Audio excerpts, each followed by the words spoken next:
Chapter 5 First Binge. Seeing as it was my first dress, Mum got me to help tailor it so it would fit me better. Sewing anything definitely wasn't my strong suit, but it was fun nonetheless. It gave me a slight sense of euphoria being able to do a woman's activity. The whole time Mum and I had a bit of fun fixing the dress up. Dad sat in the living room and glared at us from a distance. Clearly he didn't approve, but he held his tongue. Once the dress was fixed, I tried it on again, and this time it fit perfectly. Unlike the previous time, I was able to look in the mirror and smile at what I saw. Yes, I still had hair on my body that looked a tad awkward, but Mum insisted that once my hair grew out a bit more, then I would pass perfectly as a woman if I wanted to. When Dad wasn't home, I happily wore my new dress around the house. The minute he got home, I would sneak upstairs and hide in my room. If I had to come out, then I would change into something he would approve of. Occasionally, he would spot me in it, and he would glare at me until I fixed it. He didn't dare say a word if Mum was around. However, if Mum wasn't around, all hell broke loose. He would berate me for wearing it and almost tried to rip it off and burn it once. Thank God Mum stepped in before he could. From those days forward, he made it his goal to turn me into the man I was meant to be. Any free time I had? Say goodbye to that. I was forced to work out back with him and do manly things. The man forgot I was virtually useless with those sorts of things, but refused to let me slack off. Every minute I wasn't around him was a minute I could be playing dress-up to him. December. Put your back into it, Dad encouraged me as he watched me attempt to chop wood. I was putting my back into it all right, by trying to not fall over. Thanks to numerous December storms, snow was piled up around my legs, making it hard to balance. My hands were freezing from being outside all day and negative degrees. And don't even get me started on my feet. I couldn't feel them at this point. No matter how many layers I had on, I couldn't keep warm, which Dad blamed on me being too skinny. I am, I whined. All I wanted to do was go in. Why couldn't I just stay inside with Mum and help her cook the big Christmas dinner? She could have used the help, not my dad. I was just slowing him down. Well, swing at it then. You've been standing there like a moron.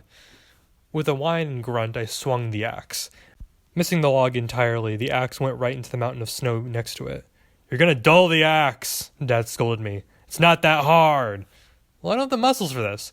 Maybe if you didn't spend time playing dress-up, that wouldn't be a problem, would it, boy? Can I just go help Mum, please? Not until you split that log. Get to it. I groaned and attempted to pull the axe out of the snow. By the time I managed to do that, 10 minutes had passed, and by the time I actually split the log, an hour had passed. Finally, Dad had enough of me and told me to go inside, which I happily did. Inside the house, everything was cleaned and decorated for Christmas. Although our family wasn't huge, we had enough people coming over that Mum had her work cut out for her with dinner. As the antisocial person I wasn't looking forward to having family over. My aunts weren't bad, but my grandparents were awful to me. They hated that I wasn't with someone yet, and that I came across as feminine. At this point, they assumed I was gay and would constantly threaten to use the power of the church to convert me. You're back inside, I see, Mum said as she chopped up some vegetables. Is your father giving you a hard time out there? Just the usual, I shrugged, trying to make me the manly man I was meant to be. Oh, yes. Well, since you're inside, why don't you help finish up supper? Yep, what do you need?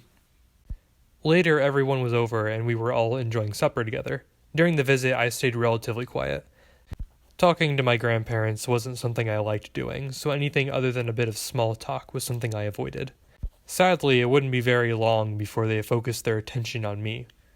They hadn't said anything yet, but I knew the comments on my hair were coming. It had grown out a fair bit since they last saw me, and it was still considered quite short, but it was the longest I've had in a while. Bangs swooped into my face, covering the majority of my left eye, and the rest stayed in pretty neat waves. Hoping I wouldn't have to deal with the comments just yet, I kept my head down and ate quietly. Maybe, just maybe, they would forget my existence.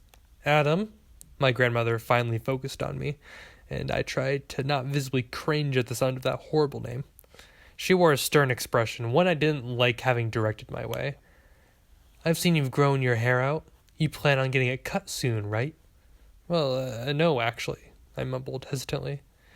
I was desperately trying to keep my voice lower, but after actively speaking in a higher voice for so long, it was hard to not do it out of habit. Speak up, boy, Dad demanded. He hated it when I mumbled. I'm not cutting it. I said in a more audible voice. Right away I could see the looks on their faces from hearing the change in my voice. Your voice is higher, is it not? Grammy furrowed her brows. What's this? Are you trying to mimic a woman? No, of course not. I shook my head. Obviously, telling them was a no-go. That would be like asking for a one-way trip to the asylum. You better get acting in gear, my grandfather added. You won't be getting a wife if you look and sound like that. Grampy, I don't want a wife. You will find one. I'll be damned if you don't continue our bloodline, he exclaimed while slamming his fist on the table. And if you dare find a man, God help us all. I mumbled to myself as I looked back down at my plate. Could people just leave me alone? That's all I wanted. I didn't want to be told how to live or how I need to find a wife and have kids. You listening, Adam? Grammy asked sternly. Not wanting to offend her, I looked up and nodded. Good. By next year, I expect you to have found someone. This is getting ridiculous. Yes, Grammy. I wouldn't put too much pressure on him, Mum spoke up. Mark didn't even have a girlfriend until he was 21, and he only met me when he was 24. So I wouldn't worry too much. Things take time. Yes, but I want to be around to see my great-grandchildren. I'm sure you will. Grammy humphed before carrying on with insults about how useless I was. How I needed to get a better job instead of working at a stupid candy shop, and on she went. I couldn't help it, and the constant berating was making me want to cry. However, I wasn't able to do so. So what did I do? Like any normal person, I ate my feelings. If I ate, I couldn't cry, right? This wasn't something I normally did, but it seemed like a better option on that particular day. So while everyone blabbered on about how stupid I was, I kept shoving food in my mouth. Want to cry? Nope, eat more. Feeling sad? Solution, mashed potatoes. Getting too full? Well, dessert looks good, doesn't it? By the time the meal was over, I was beyond stuffed. I took over eating to a whole new level. I didn't even think it was possible to eat as much as I did. Sad thing was, it didn't even stop me from wanting to cry. My grandparents just wouldn't stop with the insults. Not being able to handle it anymore, eventually I got up and left.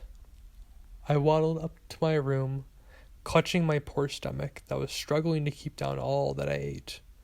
After rolling into bed, I had a good cry. Everything they said really hurt. I knew I was a failure of a son. They didn't need to remind me. Why did everyone feel they had to remind me of my flaws? Was it really that hard to just accept me as a person? Or help me through it? Laying in bed alone made my mind wander. As hard as it was to admit, I really did wonder why I even stayed in this world. It just didn't seem to be worth it. I was miserable. Over and over, I wondered why couldn't I be like others? Why couldn't I be the son my dad wanted me to be, find a wife and start a family? Why me? Depression set in. It made me feel empty inside, despite my belly being full. I felt the need to fill that emptiness. Maybe more food would do it? But then again, I couldn't force down anymore. Tired, I went back and forth between getting more food or just falling asleep. While I desired more food, I ended up drifting into a deep sleep. Or a food coma, some would say.